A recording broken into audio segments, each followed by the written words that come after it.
आज हामी दादालाई यस्तो घुर्काउनु पर्छ नि यस्तो घुर्काउनु पर्छ दादाले जे भने पनि हामी एकदम नाइ हुन्छ भन्ने एकदम घुर्काउनु पर्छ बुझ्नुभयो हामीलाई धेरै अलि हेप्नुहुन्छ क्या दादाले ल के पुस्नु बुने त अनि पिकनिक जाने भनेको हैन सिन्तल लुगा किनिदिन्छु म एकजोर चाहिदैन मलाई लुगा सुगा पिकनिक जानलाई लुगा न सुगा ए बुढी त पनि जाने भनेको हैन तँलाई किनिदिन्छु म लुगा मलाई त चाहिन्छ सुन न यत्रो यत्रो यहाँसम्मको लङ कोट होइन अनि यहाँसम्मको बुट अनि चुज पेन्ट टक्क बेस सबै सेट मिलाएर टक्क एउटा ह्याट सेट सबै किनिदिनु ल मलाई यो पिकनिकमा यस्तो बवाल भएर जान्छु नि म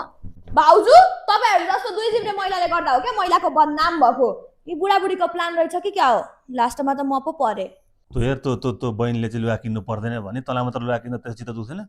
अब उनलाई चाहिँदैन भनेपछि तपाईँले के को ट्याक त मलाई चाहिएको छ नि त मलाई किनिदिनु त्यसो नगरौँ हेर बोन्दा यसो गर तँ पनि नकिन तँ पनि किन्दिन ढुक्क हुन्छ क्या त्यसरी यसरी छुट्याउनु हुँदैन क्या बिचारसित दुखाउँछ नाटक पार्नुहुन्छ